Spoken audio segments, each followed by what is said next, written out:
Et le fondateur du FIFO est avec nous sur ce plateau ce soir. Wallace Cotra, bonsoir.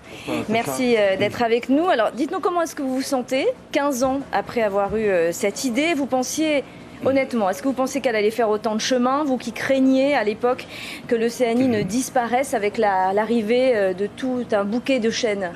Cette crainte-là reste aujourd'hui, mais je crois que quand on démarre une initiative, un projet, on ne pense pas vraiment à ce qui... Et je crois que c'est vraiment c'est un petit miracle qui continue. Et je crois que tant que ce miracle-là continue, il faut le tenir. Et ce qui est devant nous sera peut-être beaucoup plus difficile. Aujourd'hui, des réalisateurs comme Éric Lavenne se déplacent et président le jury, parlent de l'événement dans le milieu assez fermé de l'audiovisuel. Cela fait rayonner l'Océanie en dehors de ses frontières. C'est ce que vous vouliez. Donc le pari est quand même gagné, on peut dire. Je crois que c'est important, c'est de dire ces deux démarches un peu contradictoires. C'est de dire finalement, d'abord il faut s'affirmer soi-même, être fier de ce que nous sommes, nos racines, et en même temps, il faut s'ouvrir aux autres, il faut dialoguer avec les autres. Et le fait que des professionnels comme Éric Lavenne viennent avec modestie finalement à notre rencontre, le fait que nos documentaires finalement circulent de plus en plus, aussi bien... Avec un autre regard, neuf voilà, comme le sien. Et finalement, il y a ce dialogue-là, et puis je crois que c'est ça le FIFO, c'est pas se fermer sur nous-mêmes. C'est à la fois être fier de ce que nous sommes et puis dialoguer avec l'extérieur. Les professionnels de la région se sont pris au jeu et ont accepté de tourner, de raconter des histoires. La coopération régionale est devenue réalité et les échanges des moments attendus pour partager son expérience océanienne.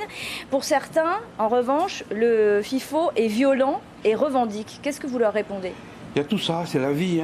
Et il y a à la fois des moments de tendresse, il y a des moments de douleur, il y a des moments de combat, il y a des moments d'affirmation. Parce que nos pays sont comme ça, nos peuples sont comme ça. Et je crois qu'il faut être à l'écoute de tout ça. Et le FIFO, c'est se concentrer de tout ça. Et puis le partager. Et vous l'avez dit tout à l'heure, j'ai observé que le président du pays a souhaité que nos responsables politiques s'intéressent aussi à cette démarche-là. C'est un peu nouveau dans le discours. Eh bien, je crois qu'il faut encourager cela. Le public polynésien serait de plus en plus nombreux à venir voir des films et respirer ce fameux parfum d'Océanie dont vous parlez, malgré la pluie. Vrai ou faux ? Moi, je suis toujours ému quand je viens au FIFO parce que les gens sont attachés à leur manifestation. C'est leur FIFO. Et que ça se passe en Polynésie, ils sont fiers.